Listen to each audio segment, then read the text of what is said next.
If anything, the people who should be embarrassed are the Louvre. What were y'all do? Absolutely. What were y'all doing? Like y'all literally have one job. Just You watch know the what? They were stuff. having a cigarette, eating the scone, They were eating the eating a croissant. croissant. Eating a croissant. Ooh, wait. No. Listen. Listen. Listen.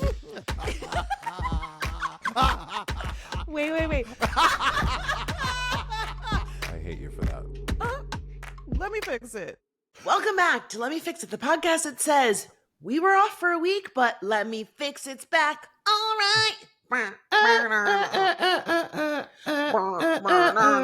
right. I'm Francesca Ramsey. I'm an actress, a producer, a writer, and graphic designer. And I'm DeLon Grant. I'm an actor, a singer, a photographer. I'm Scooby-Doo. I'm an actor, a singer, a photographer, writer, and an educator. Let's dive right in because we have some hot topics here, friend. Yes. Let's dive right in. This is Let Me Fix It. We back. Wait, also, DeLon, look at us like lemon and lime. We're like two Skittles. A stop of chocolate Skittles. That sounds gross. Doesn't that sound gross? A chocolate Skittle? Chocolate Starburst sounds disgusting. Okay, I want to talk about tech stuff, also known as Francesca Hates AI. Yeah, with good reason, girl. With good fucking reason.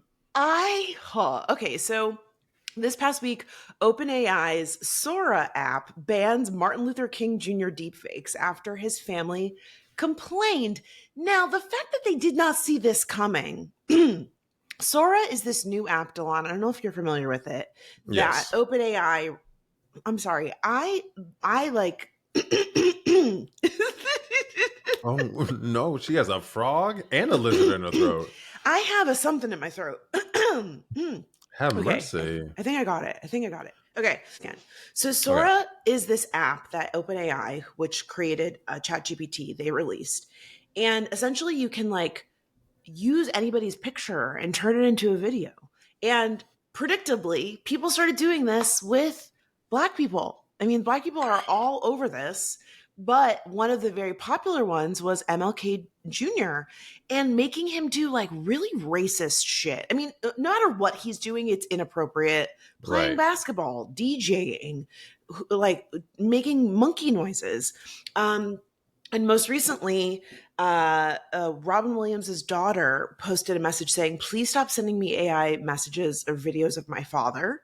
Oh my God. Bernice King, Dr. Martin Luther King's daughter, reshared it on Twitter. And she said, yes, also my father. Stop with the ones of my father. And obviously they contacted OpenAI.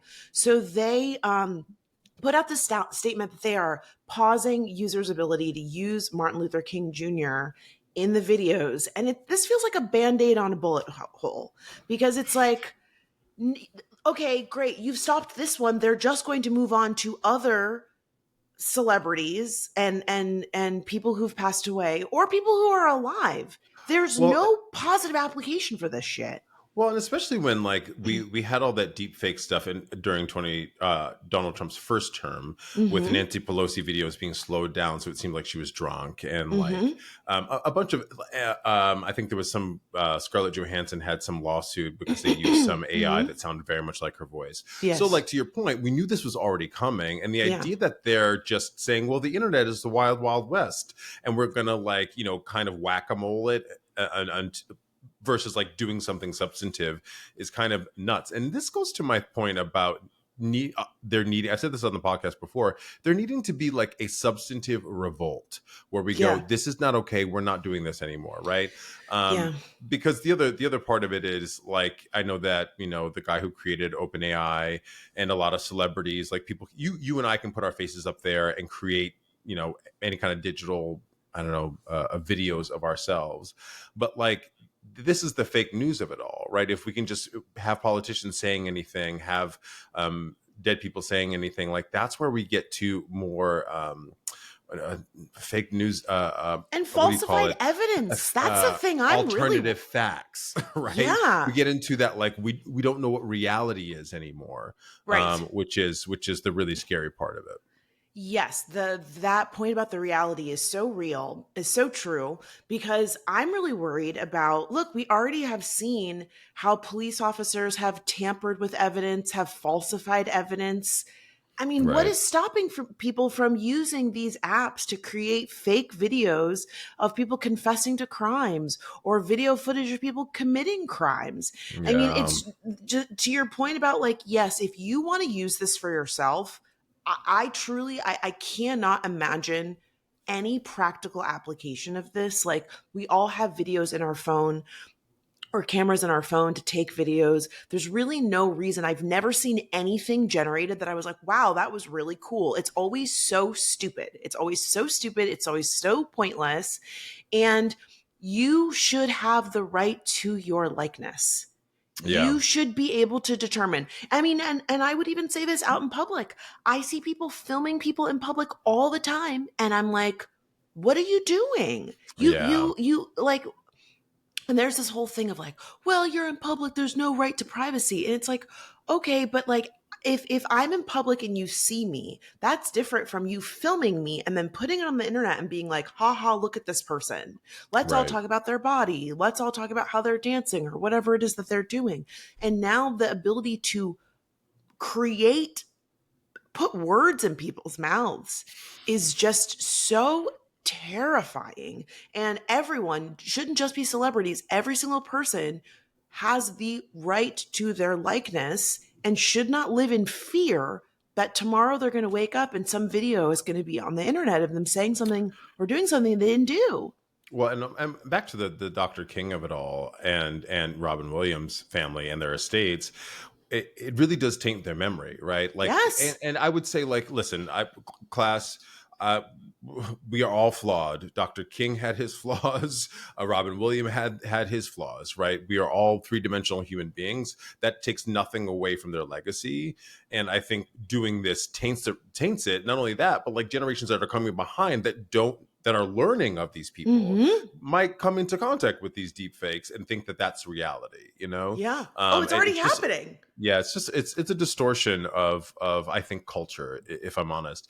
And I mean, to jump to another thing with OpenAI, I don't know if you heard about this, Fran, but there was a huge push, like, you know, they put all these kind of barriers in place to Mm-hmm. keep people from using ChatGPT and OpenAI as therapy.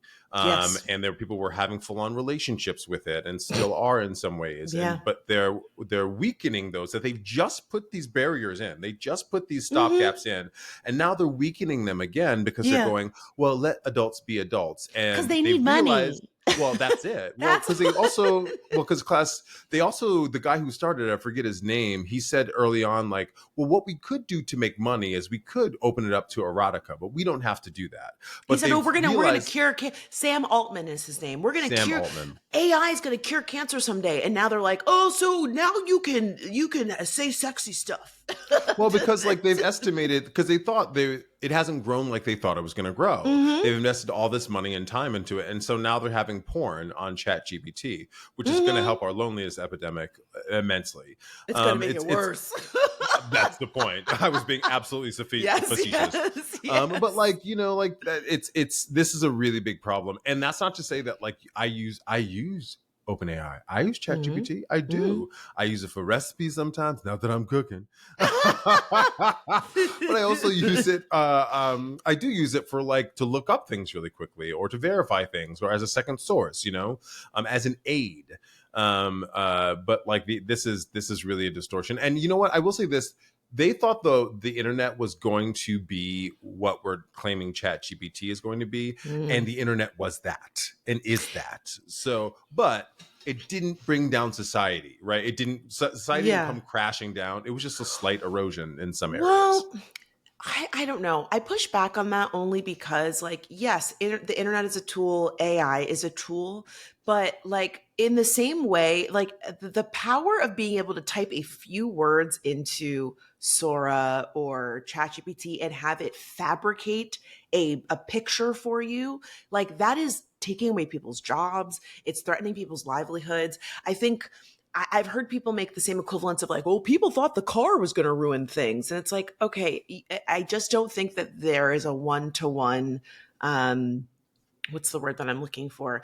A one-to-one Comparison, yeah. comparison there. But to your earlier point, I do think we need guardrails. I think we need something that like actually identifies what is AI and what isn't. With Sora, there is a little Sora watermark on it, but most people don't know what that means. Like that, Yeah. when I posted about it, I saw people being like, "There's a watermark." Yeah, bitch. There's watermarks on TikToks. There's watermarks on Instagram. Nobody knows what that little. It's just like a little flower with two little dots in it. It doesn't say this is AI generated, right? Like Yeah. it doesn't, and it shows up for like 2 seconds. It's like a flicker. It's not like, you know, sometimes when you see a photographer, for example, they put their handle like Yeah. on the image. It doesn't say something like this is AI generated, or cigarettes, they have a thing that says like smoking cigarettes can cause it's like a warning label. We need something like really prominent that can't be easily edited, and it needs to say AI Well, generated. that's something that's going to have to come with the government. I mean, and the government still They refuses don't to. care. Well, there's the point. Hmm. I mean, the government still hasn't regulated this stuff with social media, right? The No. social media can do whatever it wants to. But I do want to harken back to the idea that there is no one-to-one comparison. You're right there, but I do think like what the speed with which this is unfolding and it's kind of invading our lives is the thing that's making everyone nervous, right? Hmm. Because there is no slow rollout to this. And so the internet was just as fast, and we thought that was going to take things down. So I'm just saying, like, there's a world where we are shocked by the speed, and then we learn the culture around it, and we learn the vocabulary, and we do add watermarks and things like that, and then we have guardrails, and we're familiar with the language and the vocabulary for Hmm. it in our lives. But I think the speed and then like the way it's overtaking is part of the issue. I don't know. I don't want to be a pessimist about it, but I feel like the dangers are so stark and that people are getting taken advantage of. They're using AI to do like scams online. I mean, scammers are always I going mean, to girl, scam. how many you got? 10 scam texts today, right? It's They're everywhere. they're Scammers They're are always everywhere. going to scam. Yes, I'm not saying that, but I'm saying that like the frequency at which they're able to do it, and the amount of AI generated content I see online, and I see people sharing as if it's real. It really concerns me. And again, I'm so glad that MLK's estate said something, but it's frustrating to me that like they have to say anything. Like these apps, if this app is this, beacon of technology that's going to push us forward, they should say you can't use copyrighted material. But then that means that the app wouldn't work because people all Right. they want to do is make videos of celebrities and Right. And cartoon there's the characters. rub. It's like and it's learning in real time. It's learning in real time. It's asking like, hey, we created a thing and now we have to regulate it. Again, they put up those guardrails around the therapy and the relationships of it, which is crazy that they even had to do it.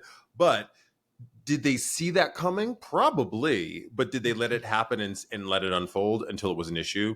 Yes. And is that wrong? Yes. Perhaps one could argue Yes. that.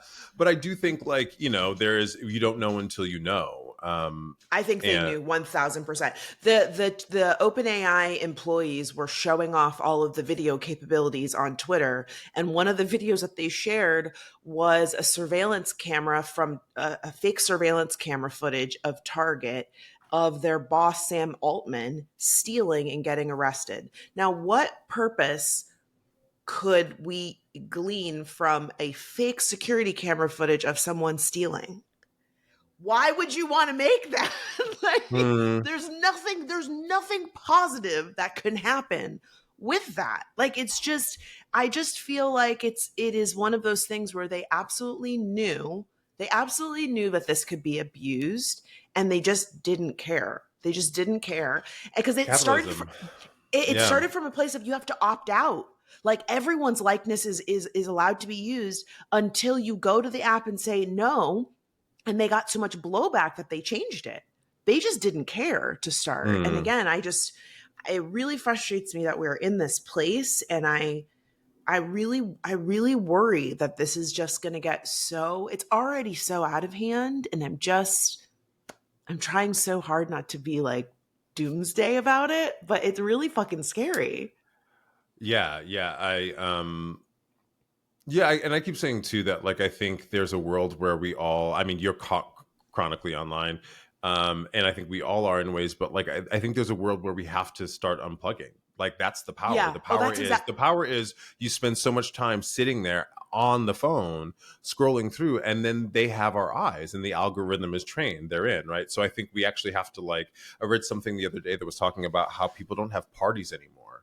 Like there, I Mhm. think it was like in 2024, something like 3.9% of people said that they hosted a party at their house. And you know, I don't want anybody in my house. You've hosted things at your house, Yeah. but like the idea, the concept being like that is planned social activity that doesn't happen Mhm. anymore. That I Mhm. think you know we need to go back to like. Yeah, go the fuck out. Go to clubs, go to restaurants, go to bars. I know some people do, but like those, we talk about third spaces kind of being eroded, and we talk about the loneliness epidemic. I think this is a part of it. It's that we're sitting online, scrolling and commenting and having communities online Yeah. versus in person. I don't know. I mean, I agree with you. I do also think about the way that the internet provides connection for people who live on Hundred other sides percent, of the world, and hundred for percent. people who are disabled and can't leave their home, or for people who, work the night shift and they're Right, and only, it's and I'm not saying it's resolute. It's oh, not of like course. it's not black and white. It's much more nuanced. But I think Yeah. like that's part of the solution to kind of what you're feeling and what's happening. I think potentially, you know. Uh, Um, yeah, moving on. You know, Fran. So, class, we watched. The world is ablaze with this new mhm. Netflix documentary. It's I don't even call it a documentary. It feels like a It's a fucking doc. horror movie. Yeah. Ugh, yes. Called it's called The Perfect Neighbor, which is getting it's rated 100%, 100 tomatoes on Rotten Tomatoes, whatever that is. I did not know what this was. When I I didn't was know like, what it was Fran either. texted me the other day and she was like, oh, I'm watching The Perfect Neighbor and this is fucking crazy. And I was like, oh, I've heard about that. Well, let's watch it and talk about it on the podcast. And then I started watching and I was like, this is not what I thought it was. I thought it was It's another scary. movie that was a documentary about some people spying on their neighbors and like being like what do you call that? A hunter, something like that, like a hunter for hire, where Mm. you're a private eye, basically. Okay. Yeah. But this was not that. There are going to be spoilers here, class, so Yes. prepare Yeah. yourself. Yeah. But The Perfect Neighbor is this documentary that tells the story of neighbor and Karen. Her name is Susan Lorenz, I think is how you say it. It's spelled a little funky. She's Lawrence, I think is how they Lawrence. say it. I think She's a so. Floridian who uses 911 like her personal concierge, calling 2 to 3 times a day to complain about the kids in her neighborhood. Before she eventually ends up killing one of her neighbors, who is the mom of these 4 kids that she often complains about. Her name was Ajike, I think it's A GK. Ajike Owens. Hmm. And the story is crazy. Yeah. And Fran wrote this in here, like, if I had actually known about what this was, Fran, I would not have watched it because Really? oh my god, Yeah. it's just too triggering. It's so Yeah. I fucking mean, I triggering for saw, black people. It is so yeah, triggering, class. So proceed with caution. I want to say if you're going to watch this thing. that's totally fair. And I take responsibility for that because I told you I was watching it and I didn't say what it was about. I was just in the middle of watching it. And prior to this, I did see a lot of people saying, don't watch it, don't watch it. And, I'm of two minds about it. Yes, it is really triggering. The whole thing is told through police body cam footage. And like Mm-hmm. that in itself is like Trippy. very trippy and disorienting. But Because style, just to say more about that for a second, because it's like the narrative is on the ground, but you're hearing them do it in real time and not do policing very well at times, right. and also like it thrusts you right into the moment where it happens, which is not always the case, you know. Yeah, and I was going to say about that, one of the things I thought was really powerful in that respect is a lot of times when you're watching documentaries that include police footage or cell phone footage or things like that, they show you like one moment and then they move on. And this really lets the tape play out. So there are Mm. moments where like the cops have talked to the neighbor Susan, the white woman who keeps calling, and then talks to some of the parents, and then talks to the kids. But then like it lets the tape continue rolling, and you hear the cops be like, she's fucking crazy. You know, Yeah. like you hear them say that type of stuff. You hear them joking around with the kids and interacting with them. Even when they show her in the police interrogation room, they show like she leaves the room and they just show the tape of the empty room. It's like very powerful and Yeah. haunting. Yeah. And so I did a little bit of research, and the director of the film is the best friend of Ajike's sister-in-law, and Ajike's mother was involved in the production process, and a lot of her family members were involved. And so that made me feel a little bit better about it, because it was really a difficult watch. You know, you see the moment that her kids find out Ugh. that she's dead, Ugh. and that is just Unbelievable. It's unbelievable. it's unbelievable. And when I saw it, I was like, this is like, they should not be on camera. This is ridiculous. Why did they do this? You see her on the ground at one point, like just Yeah. for In a the very brief beginning. for a But you brief know what? second. And to your point about like its value, like I do think despite it being triggering to contradict that feeling, it is important that we see her on the ground. It's important that we see her family grieving and crying, as hard as that is for us, because when we have a list of names over and Yeah. over, Breonna Taylor, you know, Ahmaud Arbery, like list the names that don't fit Too on many. 10 hands and toes. Yeah. You know what I mean? Yeah. Like it's people need to see it. But one of the things that was most triggering for me, given all those other people, forgive me, oh God, is that like I didn't know at the end if justice was going to be served. Yeah. You know, like Yeah. that was the most triggering thing. It was like, if this bitch fucking walks away, yo, that is and like it felt like it might go that way. And it Yes. really felt like it might go that way. And Yo. it's so, you know, like we said, the doc takes place in Florida, and Florida famously has these stand your ground laws. And this is the one that George Zimmerman used as his defense when he killed Successfully.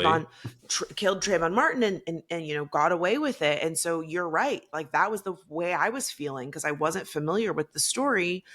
And to your point about like, we need this to be seen again, if you don't want to watch this class, Please don't. I 1000% agree that you shouldn't watch it. But it is so heartbreaking that we are in 2025 and there are still people that don't understand like the racial politics of this type of incident.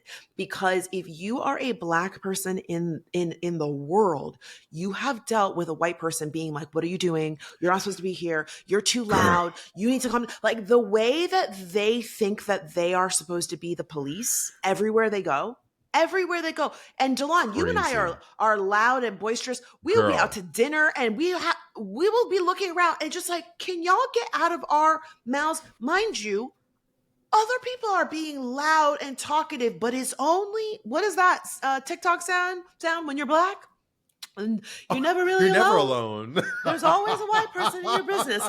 It's so true. And like Always. it's crazy when it happens, because you will be the owner of a fucking business. And you have a white woman come up to you and be like, oh, what are you doing here? And you What go, are you ma'am, who are you? Wait, What's crazy, the crazy thing about the racial politics, again, spoilers class, about this movie is that, you know, this woman shot a person dead who's like waiting for CPR, waiting for the police, waiting for attention. Meanwhile, the police are like, yeah, ma'am, go ahead. Let's get you in the back of this car. Let's put you in a hotel for the evening because you're not safe around here. This woman walked away free for days without an arrest because they were doing an investigation. And one of the people that were protesting at the police station said, you know, if this was us, we would be under the jail. We would be indicted right away while you're doing this investigation. Oh yeah. So the politics of it is I was infuriated when they put her in the hotel. I was looking at my fucking iPad and I said, "Are you for real? Are you for real?" Oh I don't know yeah. why I was shocked, but it's just crazy to me. Oh yeah, when I posted about this on my Facebook page and I said, the bias of the police really was upsetting. And I had a number of people say, well, I didn't think they were biased. And I I said, bet you didn't. in what? I bet you First didn't. of all, Delon, a number of people, I said, are you black? I thought so. That part. That Because part. in what world would a black person that shot and killed somebody be allowed to sleep in a hotel for the night? They put black people in jail for less. You posted about this. We shared this thing.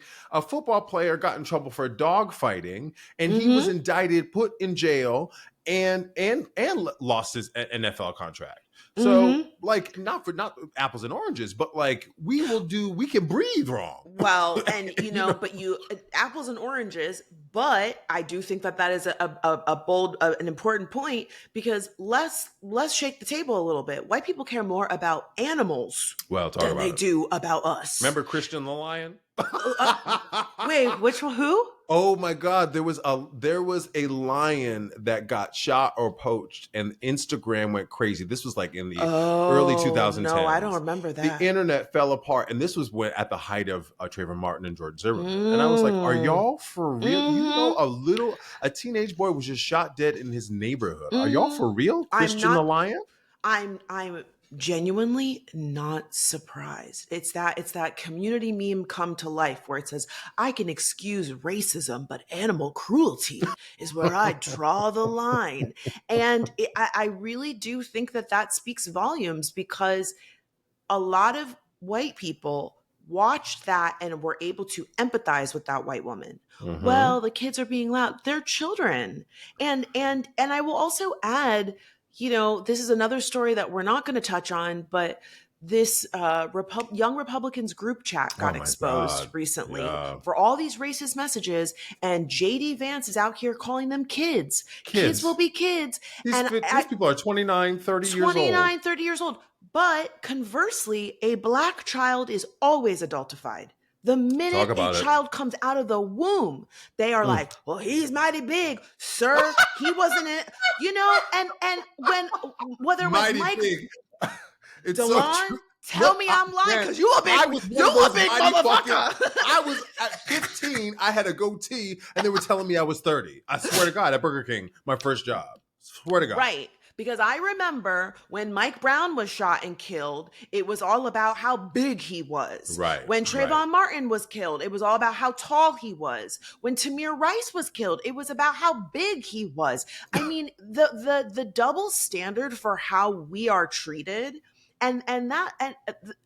to go further about the police bias, because I saw a lot of people say, well, the police were nice to both of them, blah, blah, blah. And it's like, yes, but then when the police turned around, they went, she's fucking crazy. Now, how many times, Delon, have you encountered a police officer having some strong words for you and you have not done a goddamn thing? They couldn't use put some bass in their voice. Ma'am, you need to stop calling us. You're going to get a fine if you continue to call for this. For these reasons. Yeah. Ridiculous. This is ridiculous. Okay. It's a waste of taxpayer money is what it is. And she was using racial slurs with those children. I mean, throwing things at them, getting violent with them. Throwing things at them. So there was and again, I am, truthfully, and somebody who is a law-abiding citizen, I get very anxious when a cop car is near me, when I see cops are in the neighborhood doing something, because I remember one day, clear as day, I was walking in New York and I had my headphones in, and I walked past a police officer and he spoke to me and I did not hear him because I had my headphones in. And he was so upset that I had not spoken to him. He said, "Excuse me, did you hear me?" I said, "What? Did I hear what?" Hello. Hi? Turn it down. Turn it down. I mean, truly, the amount of anger and aggression in this man's voice was really, really fucking terrifying. So again, to see the coddling, and there were a number of little moments. At one point, the cop said to her, "Well, wouldn't you rather they be out here playing rather than selling drugs?" Right. Why is that what you leapt to? Right. Right. That's the 11-year-old connection. children's the only alternative to being outside and playing would be to be selling drugs. I mean, Crazy. it is crazy that we need that, and that this needs to be explained to anyone. And Right. I can only assume that that was part of why her family did want this to be out there, so that like, her story could be told. Because But like, so her life wasn't in vain. So you know what I mean? I mean, it but wasn't in we vain, obviously, but her death wasn't in vain, meaning. but we need to do so. Like, Florida, fucking Florida. The Ooh, fact that cut it they off put and up, sell it. no, I'm it is kidding. really hard to be from Florida, Delon. It's really hard out here. There are a Look, lot of beautiful Floridians, and Florida's a great place. I've visited. I love Universal Studios.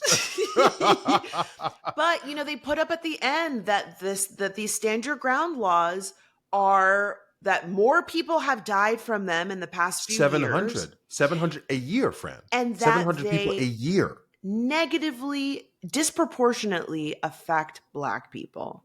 Yes. And just being able to say, I was afraid. And And Homegirl thought she was slick. white people often get away with it. Yes. White people often get away with it more than any other race. Because, it should be a law that's applied to everybody. But when other races do it, they aren't successful.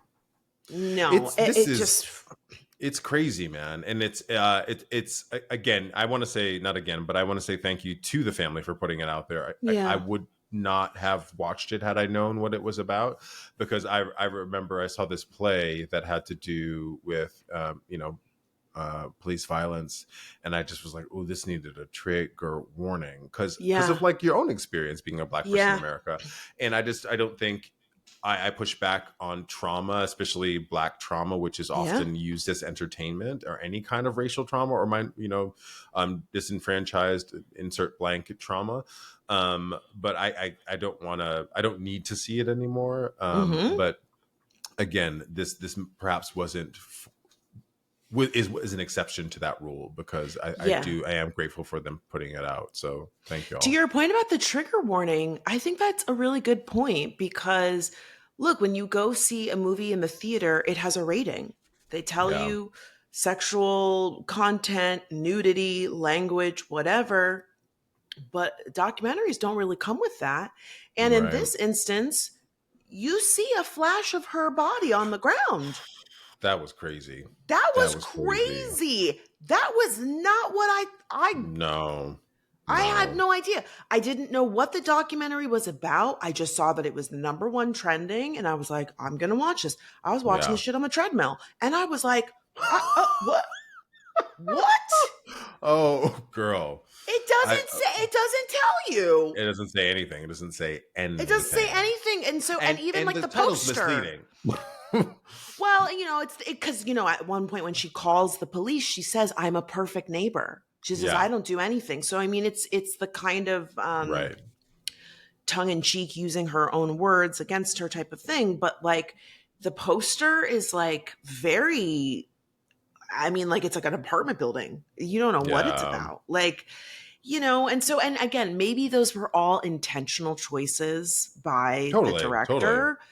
But to your point, Delon, I think a lot of people are potentially stumbling into this not knowing, and could find this to be really triggering. So class, if you have to skip it, we totally understand. But we're sending love to Ajike's family, because this was really heartbreaking, and something needs to change. Something needs to change with these fucking laws.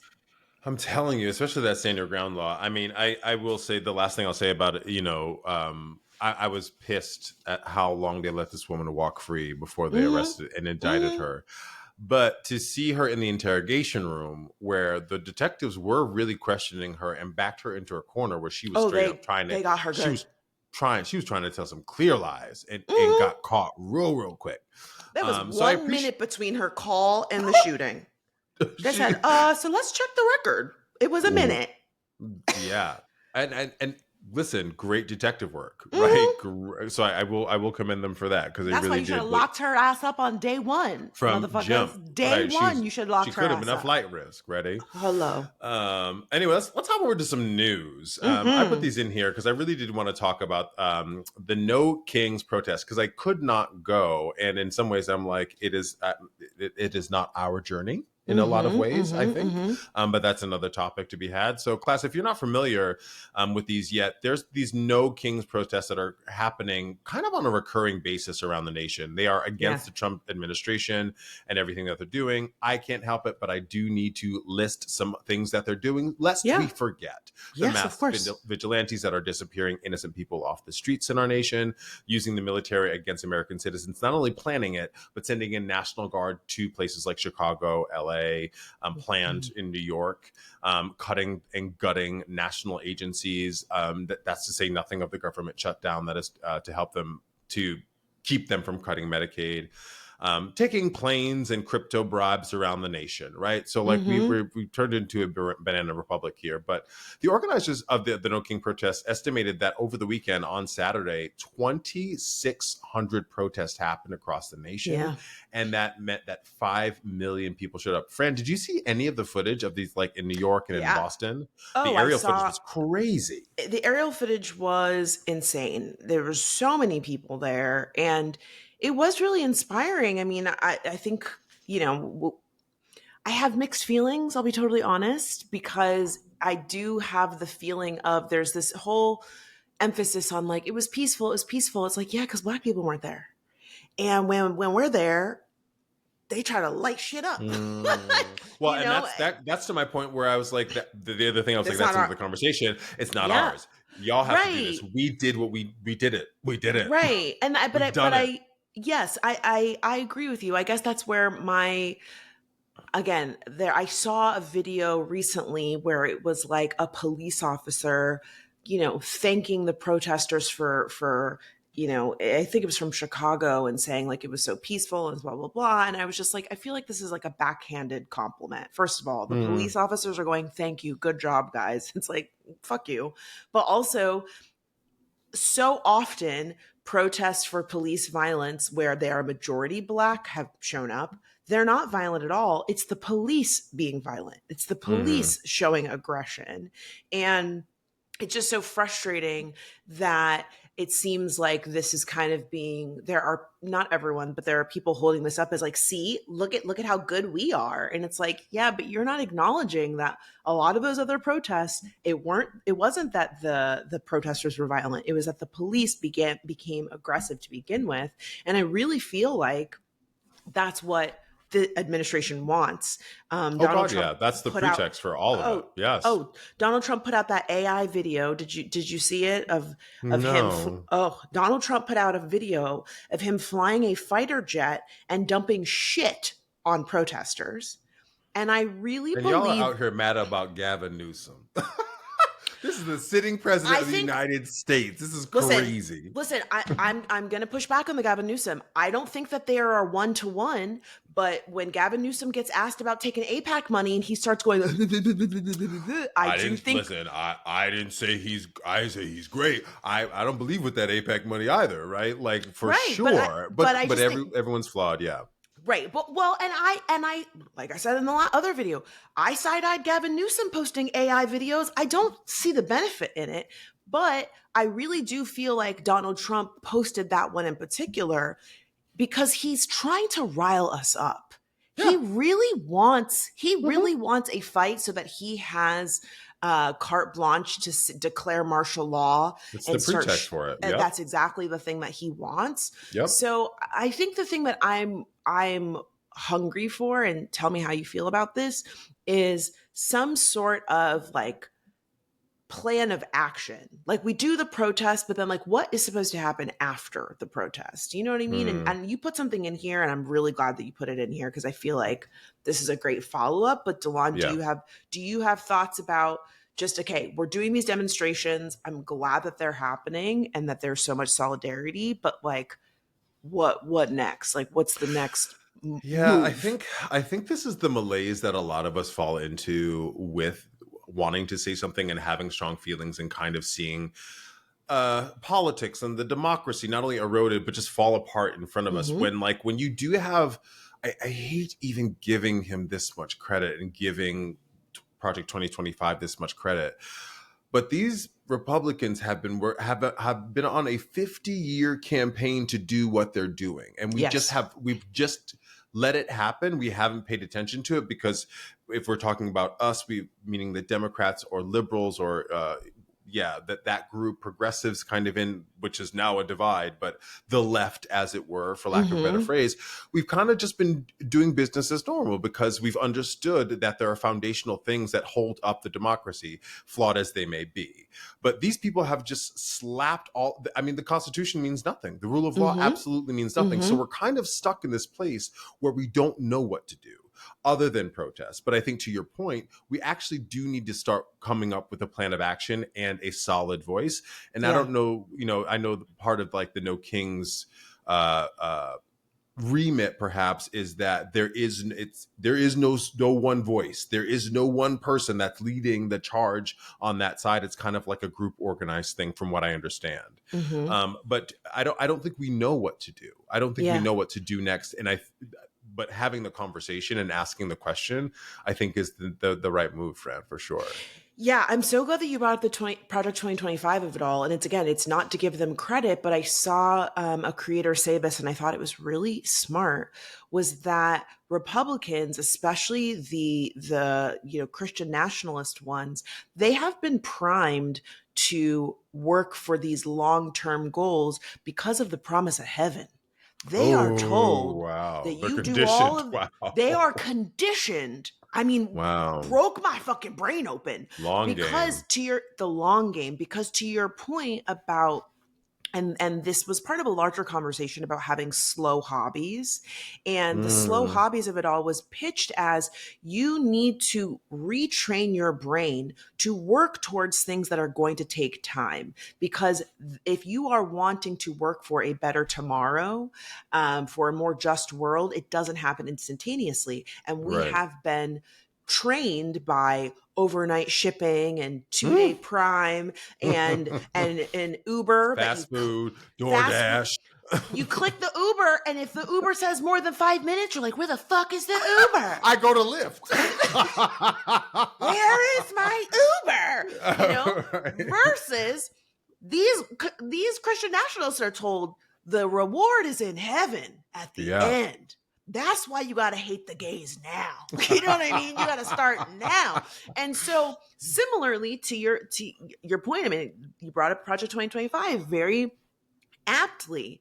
We have to start doing things that we know are going to pay off later on. And they might not pay off in our lifetime. And that is really difficult to wrap your mind around. And I got to say, for me, when we were on strike, that was kind of like the realization of the strike, where here we are, the years post the strike, and I'm like, I think the things that we fought for were worth it.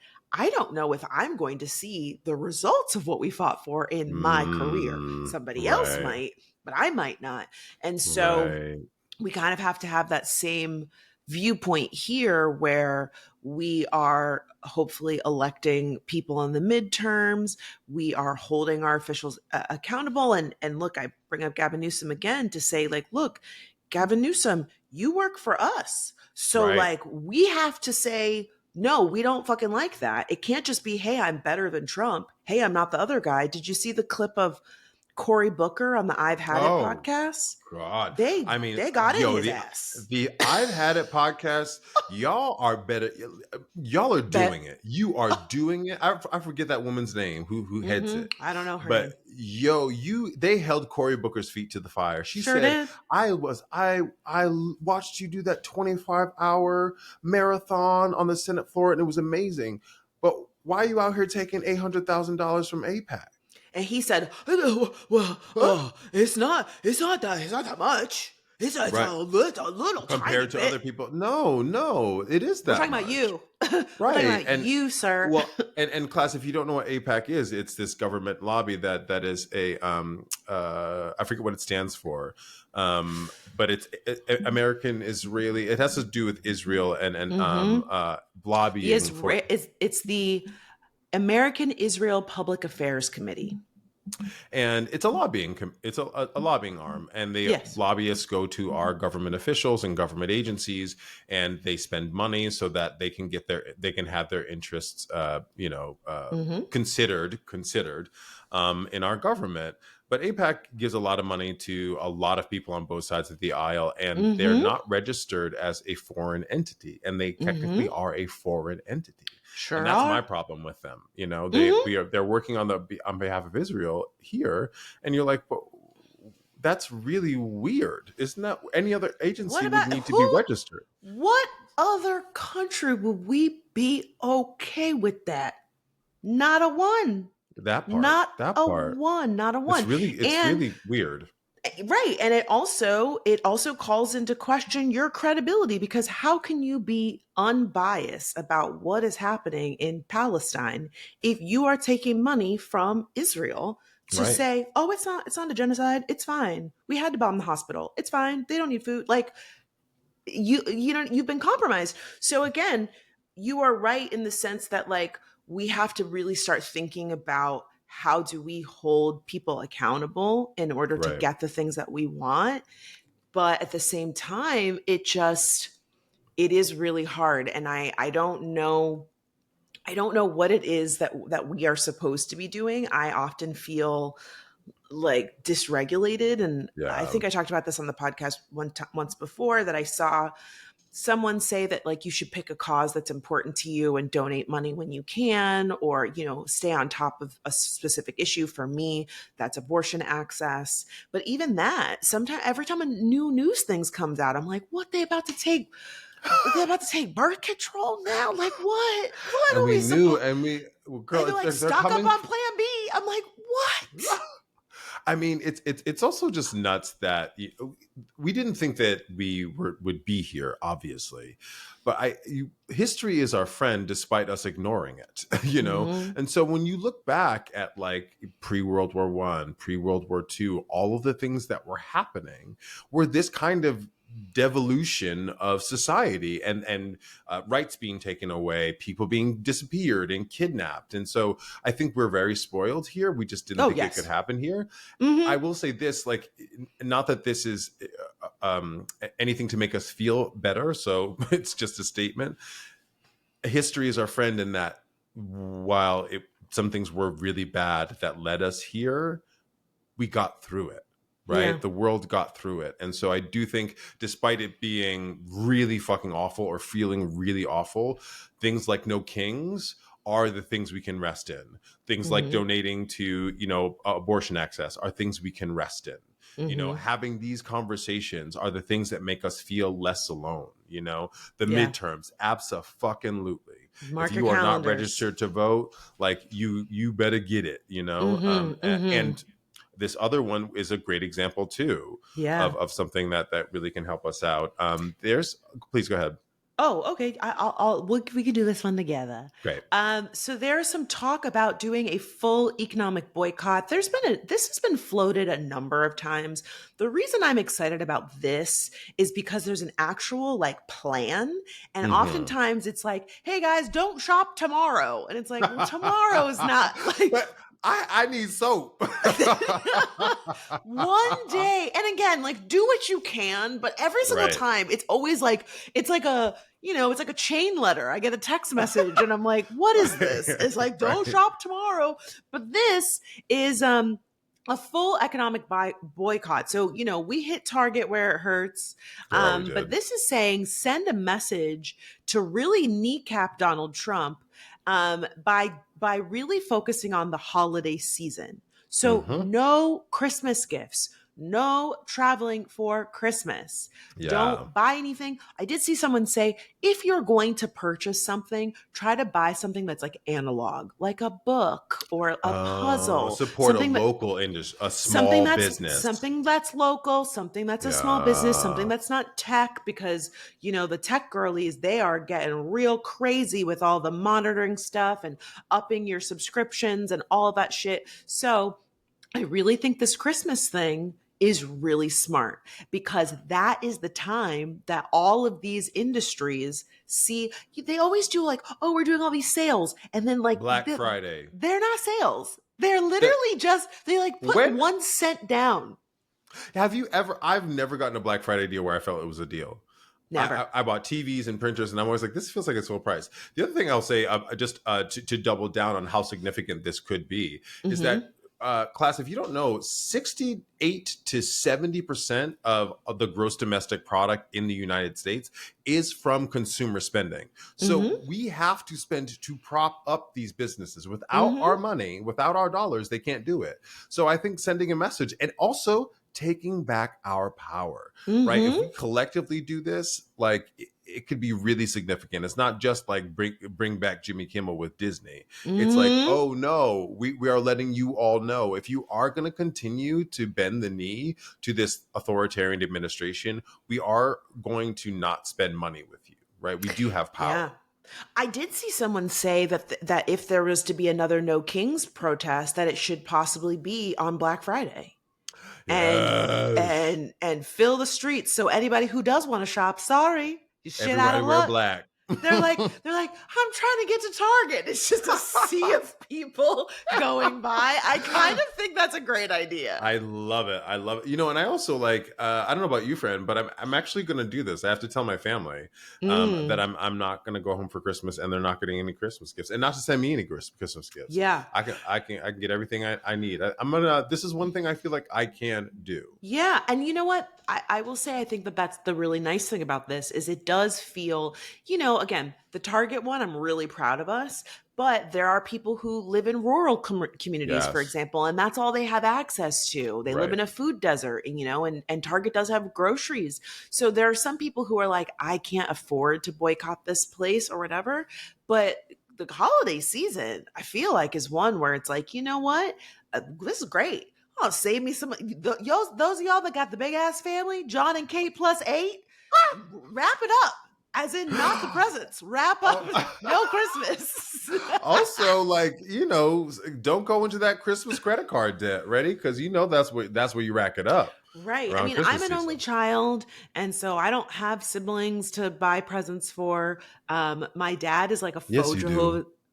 Well, but I'm not gonna. But you know what I mean. Right. I'm standing in solidarity with the boycott. I was gonna say my dad's like a faux Jehovah's Witness, and like that side of the family, they don't do Christmas at all. So I'm real spoiled. The only person I do is Lerna, and that's it. And like maybe some like little friends, little things. But I have a gift drawer, so I have gifts that I buy year round to keep this drawer populated.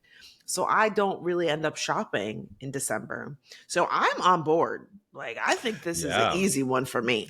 It's yes, because I calculated. I usually go to see my family, and I get a hotel, and that's a few $100s, and then gifts. So it's Rent like a car? it's upwards of no, it's like walkable where my family is, but I have to fly from Boston. Yeah. Right. So like it's upwards of $1,000 that I spend on Christmas gifts and everything and whatever. So let me save that money. Let me save that money and sit down and be part of this boycott. I really dig it.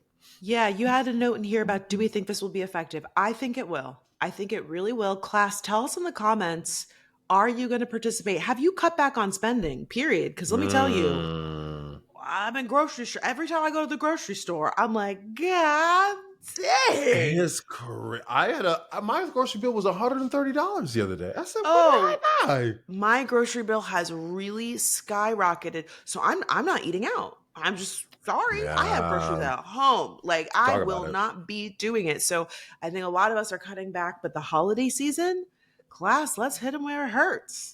Talk about it. Speaking of hitting where it hurts. Delon, have you heard about this Louvre heist? Je ne sais quoi.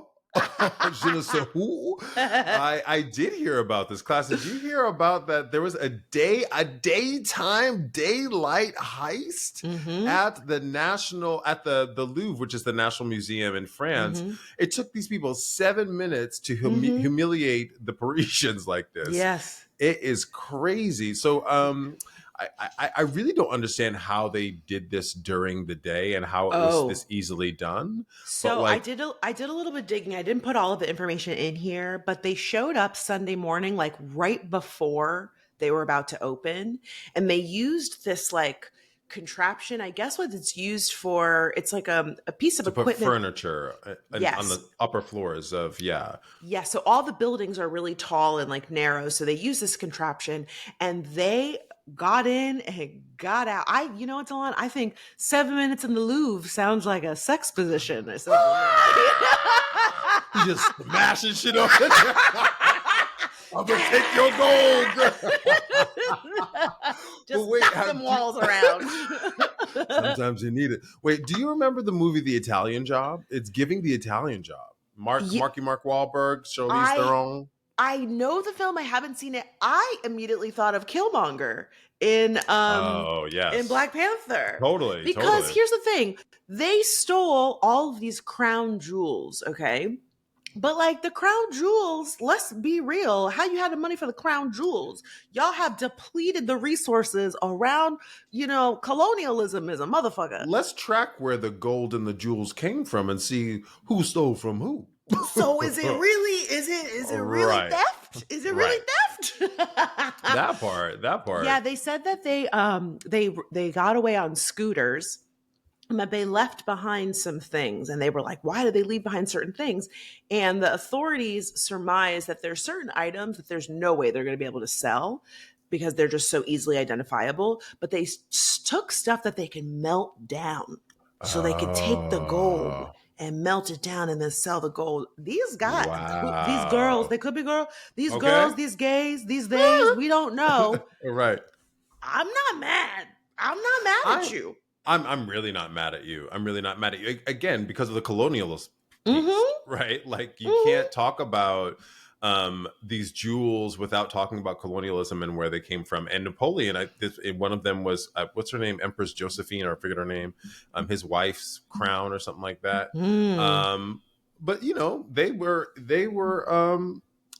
Napoleon went across Europe, warring left and right, taking left and right. So who knows where these things came from? So I am sorry that people were scared. I'm sorry that it was violent.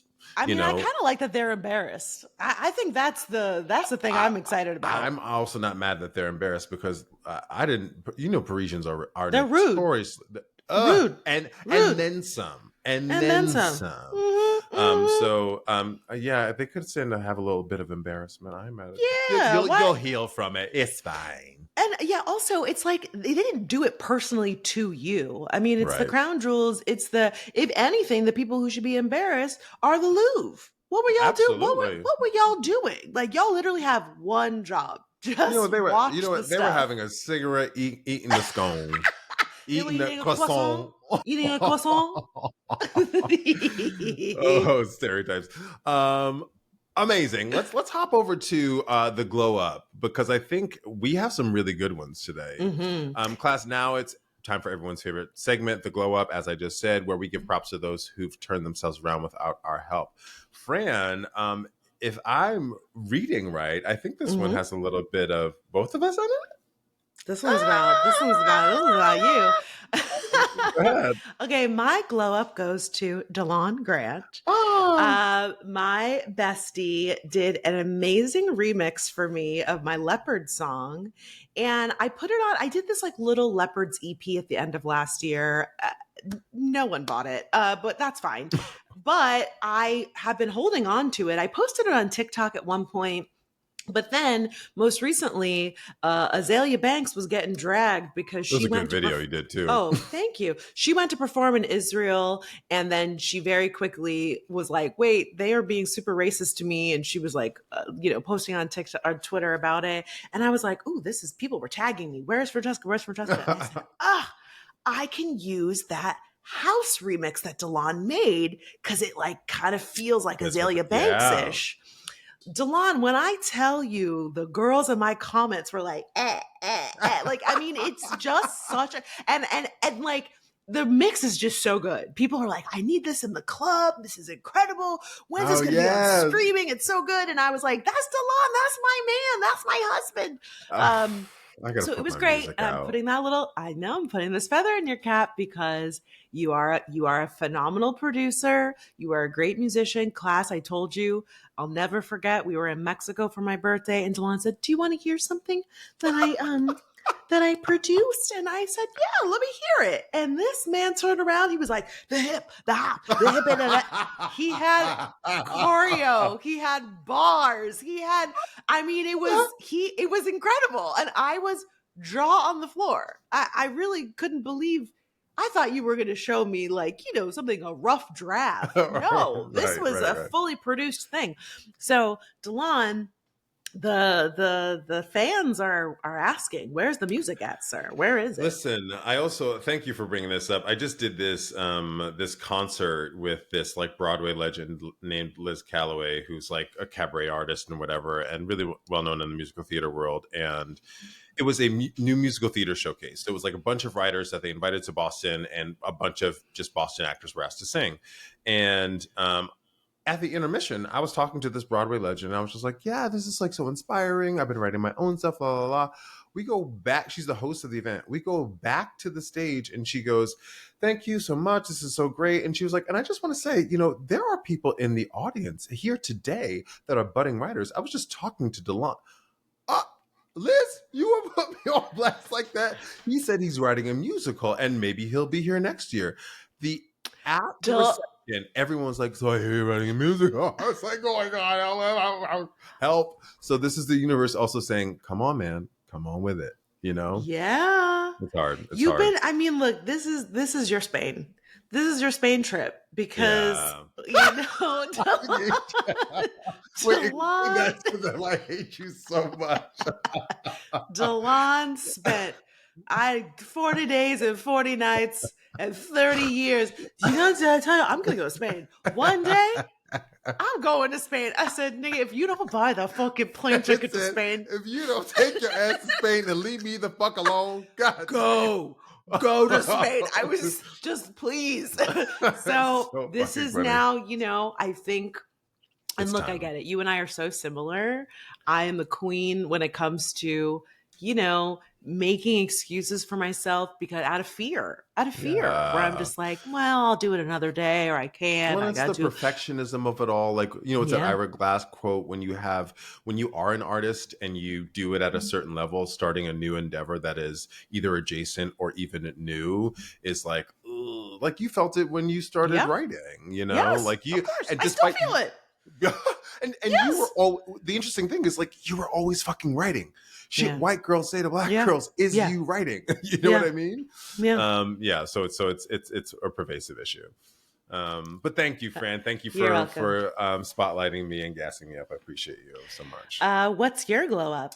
So mine goes to, we've talked about her on the pod before for people not knowing who she was, like Gen Z not knowing who she was, but mine goes to Missy Elliott. Did you see this on that Rolling Stone posted like the top 250 songs of the 21st century? No. Yeah, and Missy Elliott's Get Your Freak On was number one. I mean, Rolling Stone... Right. I think they did it. That's great. Yeah. Also, like, I was kind of like, oh, thanks, Rolling Stone. I was like, yeah. Well, duh. What do you mean? Yeah. But one of the reasons they quoted is like it had such a futuristic sound and it was doing things musically, which I would argue Missy Elliott was always doing. She and Timbaland together, that they were doing things that were like, fucking pots and pans banging together, and they were creating really cool sounds and interrupting themselves, and it was very futuristic and weird, and I would also argue like Outkast is in that same kind of genre. I don't know what you call that, Afrofuturism or whatever. I don't know that falls into that world. Yeah. So I just want to give it up to Missy Elliott. She's having I think in the last since that Super Bowl, was it the Super Bowl? And she performed at the Victoria's Secret runway show. Did that's right. That was like last weekend. She's having a moment. She really is. I love that for her. Yeah. She's so talented, and dare I say, one of our non-problematic few. Talk Because about it. everybody out here, they slip up eventually. And Missy said, one thing about me, I'm keeping my mouth shut. You're Missy, not. putting it down. She said, nope, no comment. Yeah, yeah. So love that for her. She's so talented, and I didn't see the rest of that list. But now I feel good about that. I only do see number one. Yeah. That's I mean, it. it's a black woman up there. I said, say less. Yeah, I'm all about absolutely. it. I'm all about it. All right, class. Well, now we want to hear from you. Were you shaking and crying when we didn't have an episode last week? Tell us in the comments. Or maybe you would like to suggest a television show, a celeb, a brand, or a story that we should cover in a future episode. Tell us in the comments or hit us up over on Instagram at Fixapod, or you can email us, lemmefixapod@gmail.com. Yes, and if you need a little bit more investment in us, your security blanket, if you need some warmth, you could send us the warmth of your voice by adding a tagline to the show. We might use it in an episode. You already know you can get us here on YouTube every week. Just hit that notification bell if you want to be notified when we have new episodes. We're here every Wednesday. I'm Delon. I'm Francesca, and this was Lemme Fix It. Missy be putting it down on the hottest